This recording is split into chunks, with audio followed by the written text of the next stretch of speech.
1월 31일, 벌써 1월의 한 달 마지막 거래일입니다. 긴 연휴 끝에 우리 시장은 그간의 뉴스들을 어떻게 소화하게 될까요? 개장 전 봐야 될 포인트들 빠르게 짚어보겠습니다. 자, 먼저 간밤 뉴욕장으로 넘어가 보겠습니다. 그동안의 시장 분위기가 한 4거래일 정도 이번 주부터 해서 있었고요. 우리의 연휴는 주말 합쳐서 6일 정도 됐습니다. 그런 가운데 미국장은요, 그동안에 꽤 요동치는 변동성이 있었습니다. 일단 마무리로 갔을 때 간밤 내용만 놓고 보셨을 때는요, 나스닥이 일부 반등, S&P 500 반등, 다우는 간밤 살짝 빠지는 모습을 보여줬습니다. 이번 주에는 급락했다가 되돌리면서 그래도 딥시크 쇼크로부터 일부는 회복된다라고 간밤까지의 흐름을 정리해 볼 수가 있습니다. 워낙 다뤘던 내용들이 많았다 보니까요. 좀 간략하게 함축적으로 다뤄보도록 하겠습니다. 일단은 2월 1일부터 트럼프가 예고한 멕시코와 캐나다 쪽으로 관세부가 들어가게 되죠. 이를 앞두고 관세 눈치 보기에 들어갔던 간밤 내용입니다. 그러니까 딥시크 쇼크로부터는 조금은 자유로워졌고 다시 관세라는 큰 변수를 지켜보는 이런 눈치 보기가 지속됐습니다. 이 안에서도 지표들을 소화했는데요. 지난해 4분기 GDP 성장률은 QOQ 전 분기 대비 2.3% 증가한 것으로 확인됐습니다. 시장 컨센이 2.7%의 증가였었는데 이를 하회한 것으로 확인이 됐습니다. 그래도 견고한 내용이었다라는 해석들이 함께 나왔고요. 다만 금리와 달러를 크게 자극시킬 만큼의 강한 상승은 아니었기 때문에 이 부분은 모두 다 진정된 부근에서 거래를 마쳤습니다. 고용지표는 20만 7천 건 발표가 됐는데 예상보다 좋지 못했습니다. 그러니까 실업수당을 청구한 이 해고자들이 많지 않았다. 고용은 여전히 견고하다라는 것을 지표로 받아들일 수가 있었습니다. 그리고 안타까운 사건이 또 미국에서도 나타났죠. 항공기 이 여객기 추락 사건이 있었는데요. 트럼프 대통령은 여기에 멘트를 내놨습니다. 이 사고는 바이든 정부 탓이다라고 이야기를 하면서 관련 조사를 전격적으로 이뤄가겠다라는 내용을 발표하기도 했습니다. 가장 중요했던 건 빅테크의 표정이었었는데요. 말씀드린 딥시크 쇼크는 일단은 주춤한 것으로 확인이 되고 있습니다. 아시겠지만 대대적인 이 트럼프 행정부에서 AI에 관련된 투자를 단행하겠다라고 이야기했던 것이 1월에 취임식 이후의 핵심이었습니다. 그런데 중국에서 발표됐던 우리 주말 사이에 들려왔던 AI 이 추론 모델에 굉장히 고성능이 좀 확인이 됐습니다. 이런 내용 때문에 빅테크들은 출렁이는 움직임을 나타냈었고요. 로이터 통신 보도에 따르면 지금 미국의 하원, 상원 이 의원들이 새로운 칩 규제를 트럼프 대통령에게 촉구했다라는 내용까지 전해지고 있습니다. 그러니까 저사양 칩도 팔지 못하게 중국 쪽으로 막아달라라는 이야기인데요. 이 내용이 실제 시행이 될지, 더불어서 오픈 AI와 마이크로소프트가 제기한 우리의 모델을 일부 베꼈었다라면서 딥시크 관련된 조사에 나선 상황이죠. 이 두 가지 내용은 추가적으로 업데이트가 좀 필요한 상황이라고 보시면 되겠습니다. 테슬라, 오라클, 오클로 급등한 움직임 안에서 투자 아이디어를 지금부터 좀 찾아보도록 하죠. 자, 딥시크 내용 간단하게 보고 넘어가겠습니다. 딥시크 쇼크 주말 내내 쉬는 동안에 사실 가장 중요했던 건 FOMC 같은 매크로 지표, 매크로 내용들 그리고 빅테크의 실적 내용이었습니다. 그런데 늘 시장은 우리가 예견하지 못했던 곳에서 변수가 발생합니다. 우리 장 마감하고 나서 주말 사이에 들려왔던 딥시크의 새로운 모델이 시장의 파장을 크게 일으켰습니다. 오픈소스로 공개된 AI 추론 모델 R1 때문이었는데요. 이 R1이 지금 경쟁으로 나타낼 수 있는 오픈 AI의 추론 모델 O1 대비 거의 필적하는 아주 좋은 성능의 성과를 나타냈다라고 이야기가 나오고 있습니다. 6개의 성능 지표 중에 한 3개 정도의 지표는 모두 다 R1이 더 뛰어난 것으로 확인됐다라는 내용 많이 보셨죠. 메타, 라마 그리고 엔트로픽의 제품보다도 좋다라는 이야기들까지 함께 나오고 있습니다. 그 지표는 조금 더 체크를 해봐야겠지만요. 효율 측면과 비용 측면이 아주 쇼킹했습니다. 추론, 학습 속도 모두 다 빨라지는 모습이었고요. 기존에 빅테크들이 운용하고 있는 이 추론 모델의 경우에는 이 매개 변수를 모두 다 활용해서 딥러닝을 빠르게 진행시킵니다. 그런데 이번 R1 중국의 딥시크의 경우에는 실제 구동할 때에는 이 전체 매개 변수 중에 일부만 활성화시켜서 메모리 사용량은 크게 줄이고 그러다 보니 학습 속도도 굉장히 빨라지는 아주 고효율의 모델을 확인하게 된 거죠. 지도 학습 말고 강화 학습하게 되면서 천천히 시장이 우리가 질문한 것에 대해서 답을 찾아가도록 이 과정을 그려내는 그런 모델이라고 보시면 되겠습니다. 효율화 뛰어났고요. 제일 쇼킹했던 건 비용이었습니다. 아시겠지만 중국 쪽으로 규제 들어갔는데 어떻게 AI 칩을 탑재해서 이런 추론 모델을 만들어냈지? 라는 의문점을 갖고 계실 겁니다. 아시겠지만 미국은 중국 쪽으로 최첨단 칩을 수출하지 못하게 되어 있습니다.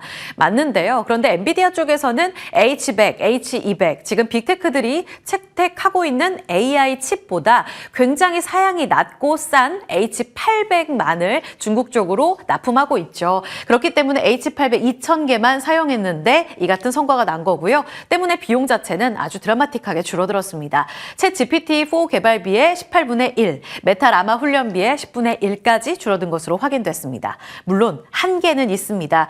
중국이 만들었기 때문에 스펙의 진위 여부에 대해서 계속적으로 지금 미국의 레딧 커뮤니티 안에서도 뜨거운 논쟁이 이루어지고 있고요. 수익성 지속적으로 나타낼 수 있는 모델일까에 대한 의구심도 남아있는 상황입니다.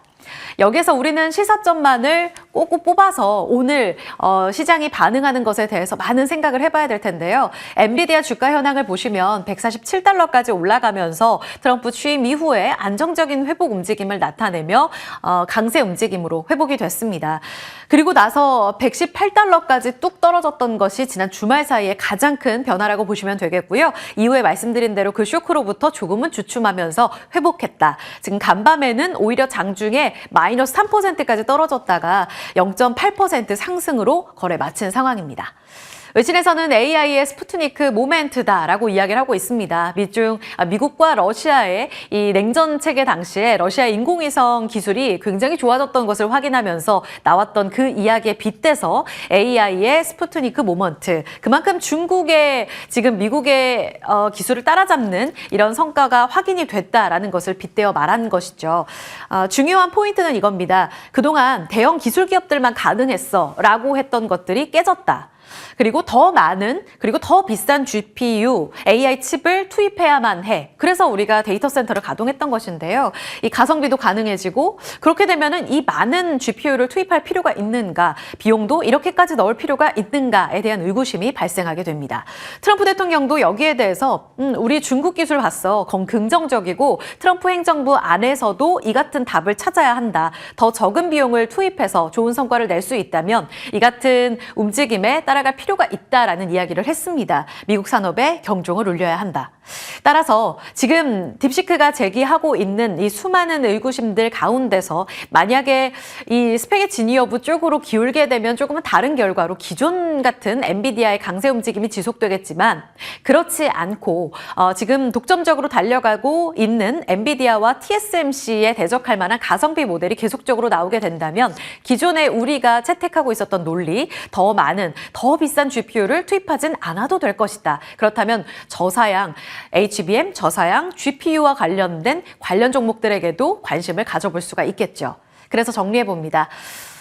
고사양 HBM의 독주라면 SK하이닉스와 한미반도체 내러티브에 힘을 실게 될 텐데 아마도 변동성을 장 초반에 겪게 될 겁니다. 그렇다면 저사양 HBM 쪽으로 기회가 있는가, 삼성전자에도 기회가 있을까에 대한 의구심들을 계속적으로 내보내는 보도들이 많이 나오기도 했습니다. 물론 오늘 실적 발표라서 이 변동성도 소화를 해야 될 것 같고요. 보조금 이슈와 관련된 잡음들도 있었습니다. 때문에 쉽진 않은 이런 움직임이 될 것 같은데요. 일단은 저사양 HBM 쪽으로 기회가 있다면 삼성 밸류체인 안에서의 움직임들, SNS텍, PSK홀딩스, 제우스 같은 종목들에 관심을 가져볼 필요가 있겠고 지금 빅테크만의 독주로 움직임이 나타나면서 네이버 같은 국산 AI 모델에 대한 관심이 상당히 싸늘했었습니다. 이쪽으로도 힘을 받아갈지 움직임 보시죠. 딥시크 관련 종목들로는 중국의 낭조 정보의 수주를 따냈던 GRT가 계속해서 관련 종목들로 주말 사이 이야기가 많이 나오더라고요. GRT의 움직임 변동성 체크해 보시고요. 테마단으로 움직이게 된다면 어떤 전략이 필요할지도 같이 고민해 보겠습니다. 마음 AI, 플리토 모두 다 중국과 관련된 LLM 데이터 제공하는 기업으로 관심 가져볼 수가 있겠고요. 앞으로 이 GPU나 HBM 관련해서 비용 부담이 많이 줄어들게 된다면 대중화, 그리고 이제 서버 쪽뿐만 아니라 모바일 쪽까지 온디바이스 AI까지 확산되지 않겠느냐라는 내러티브도 가능해집니다. 제주반도체, 퀄리터스 반도체 관련해서 움직임 살펴볼 필요가 있겠고요. 고사양과 관련해서 발열 문제를 잡아볼 수 있는 유리기판 쪽으로는 과연 변동성이 또 아래쪽으로 나오게 될지는 같이 체크해 보시죠.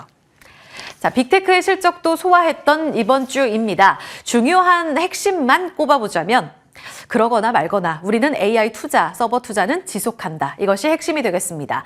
마이크로소프트 관련해서 명확하게 가이던스가 나오진 않았지만 향후 몇 년 동안 자본 지출을 꾸준히 늘릴 것이다 라고 발표를 했고요. 메타 역시 기존 대비 올라간 것으로 확인되는 자본 지출을 발표했습니다. 연간 기준입니다. 더불어서 테슬라 역시 작년과 비슷한 수준의 자본 지출이 예상된다라면서 이번 성과, 물론 마이크로소프트 내부적으로 클라우드에 대한 실망감은 있습니다만 지금 반도체 쪽, 서버 쪽 관련해서는 중요한 게 이 막대한 투자를 계속 쏟아부어야 하는가에 대한 의문점일 텐데요.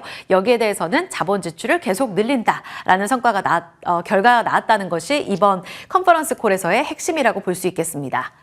그래서일까요? 간밤에 원전 종목들 오클로, 비스트라, GB노바 모두 다 급등하는 양상 보였습니다. 두 자릿수의 급등세를 나타냈는데요. 이들의 서버 투자 관련된 자본 지출이 몇 년간 지속될 것이다 라는 데 힌트를 갖고 있습니다. 물론 스타게이트 지속될지 변동성은 보셔야 되겠습니다. 자, 원전주 관련해서는 지난주에 두산 에너빌리티가 직전 고점을 뚫어내며 25,000원을 돌파하는 저력을 보여줬습니다. BHI는 신고가 경신이고요. 여기서 추가적으로 업사이드를 더 열게 된다면 대규모 투자 관련돼서 어느 정도까지 우리가 밸류에이션 책정이 가능할지 고민해봐야겠고요. 변압기 역시 HD 현대일렉트릭이 지난주 금요일 주인공은 나야라는 것을 시세로 한 번 더 뿜어냈습니다. 쫓아가고 있는 LS 일렉트릭도 여기서 변압기의 밸류에이션을 계속적으로 올라갈 수 있는 이 세 종목의 움직임 같이 체크해 봐야 되겠고요. 특수 변압기 쪽으로는 산일전기 꾸준히 우리 출연자를 통해서 투자 전략 같이 체크해 보고 있습니다. 전선 쪽으로는 해저 케이블 관련한 LS 그룹주들까지 정리를 해놨습니다. LNG 쪽은 뺐는데 천연가스가 좀 급락했더라고요. 3달러까지 떨어졌습니다. 조선과 LNG 가스 관련해서는 변동성이 있을지 같이 확인이 필요하겠습니다. 테슬라에서 찾는 기회는 자율주행 관련 종목 그리고 전기차와 ESS 이렇게 변주를 넣어봤습니다. 일단은 자율주행 쪽이 가장 기대가 됩니다. 이제 6월부터 텍사스 쪽에서 로보택시 서비스를 시작한다라는 내용이 전해지고 있습니다. 로보택시와 관련해서 매번 힘 받아갈 때 움직였었던 자율주행 관련 종목들 다시 한번 힘 받게 된다면 대장주인 SOS랩 그리고 퓨런티어의 움직임, 최근 현대그룹주 안에서도 강세 움직임이 나타나고 있습니다. 이들 세 종목의 변동성 체크해 보시죠. 자, 서울 쪽으로 움직임 건너가 보겠습니다. 많이 잊혀지셨죠? 지난주 금요일에는요, 양시장 상승하면서 거래에 마쳤습니다. 현선물 모두 다 외국인의 수급이 들어오면서 아주 반가운 상승으로 거래 마쳤고요. 사실 연휴에서 갖는 불확실성보다는 일단 이 트럼프 대통령이 다보스 포럼에서 금리 인하 그리고 유가 떨어뜨려야 된다. 이 이야기를 한 것이 유동성 장에 대한 기대감을 높였고요. 이 기대감 속에 상승했다라고 보시면 좋겠습니다. 유동성 장 안에서 좋았던 쪽은 조선, 전력, 앞서서 미국장에서도 반응했던 연결고리 안에서 오늘 지속성을 기대해 봐야겠습니다. 우주, 방산, 더불어서 통신장비 쪽으로의 강세 움직임 계속되고 있고요. 로봇주 관련해서는 LG전자 쪽에서 지금 미국의 베어 로보틱스 경영권 확보 소식이 들려왔습니다. 이와 관련된 관련주를 찾기에 좀 바빴고요. 대표적으로 인탑스가 11% 급등세로 거래 마치는 모습이었습니다. 넘어가 보겠습니다. 오늘까지 움직임이 변동성 그리고 가장 변수가 될 수 있는 핵심으로 본다면 관세 2월 1일부터 적용하겠다고 했고 보편적 관세도 오히려 25%보다 늘어날 수 있다라는 코멘트들이 나오고 있습니다. 더불어 상무부 장관의 발언에 따르면 보조금과 관련된 변동성을 키우는 이런 멘트들이 쏟아지고 있기 때문에 오늘은 이쪽으로 변수를 계속 체크해 보셔야 될 것 같은데요. 딥시크와 관세, 그 안에서 관세 무풍지대가 대안이 될 수 있을지 가져와 봤습니다. 간밤에 미국 시장에서는 3대 지수가 혼조로 거래 마쳤지만 금값은 사상 최고치를 경신했습니다. 말씀드린 이 관세로부터 조금은 안전한 피난처로 움직임이 나타난 건데요. 2,793달러까지의 고공행진을 보여줬던 이 움직임. 우리 시장 안에서는 K특산품과 엔터게임이 관세 변동성 클 때마다 이들의 대안이 되곤 했습니다. 안전지대가 이 세 섹터 안에서 계속 기회를 제공하게 될지 움직임 함께 체크해 보시죠. 마지막으로 단독 보도에 따라 나온 내용이라서 팩트 체크가 좀 필요할 것 같은데요. 로봇 쪽으로 꾸준히 뉴스가 업데이트되고 있습니다. 현대차 휴머노이드 로봇 공장에 투입한다라는 내용입니다. 아시겠지만 최근 BMW, 중국의 자동차 기업 쪽으로 이 휴머노이드 로봇을 공장에 투입하는 움직임으로 휴머노이드 로봇이 상용화되는 움직임을 조금씩 보여주고 있습니다. 기존 1월 초에도 이 내용들을 많이 살펴드렸는데요. 재계에서 가장 먼저 채택되고 있는 것이 공장. 그렇게 되면 휴머노이드 로봇이 대량 양산이 가능할 것이다 라는 것이 핵심이 되는 것이죠. 현대차까지 이 부분을 채택하게 된다면 아마도 국내 안에서의 이 부품주들의 발주처도 더 많이 늘어날 것이고 큐 자체가 늘어날 수 있다는 기대감이 형성됩니다. 삼성전자가 레인보우 로보틱스 연말 연초에 지분을 투자하게 되면서 지분을 늘리게 되면서 최대 주주로 등극을 했죠. 그다음에 LG전자가 지난 마지막 거래일에 베어 로보틱스 경영권 확보 소식이 있으면서 인탑스가 급등하는 모습을 나타냈습니다. 이제는 현대차 쪽으로의 움직임 나왔고요. 계속해서 그 다음 타자가 될 수 있는 포스코, 두산, 한화 움직임 기대해 볼 수가 있겠습니다. 마지막으로 로봇 관련 종목들 정리하면서 마무리를 하죠. 휴머노이드 관련 종목들로 핵심 기술과 관련주를 정리해봤습니다. 액추에이터가 핵심입니다. 관절 역할을 하는 만큼 하이제나르넴, SPG, SPB테크 같은 이 감속기 관련 종목들로도 계속 힘 받아갈 수 있을지 오늘 전략 세워보도록 하죠. 개장 중계에서 전략들 녹여보도록 하겠습니다. 브리핑 여기까지 살펴봅니다.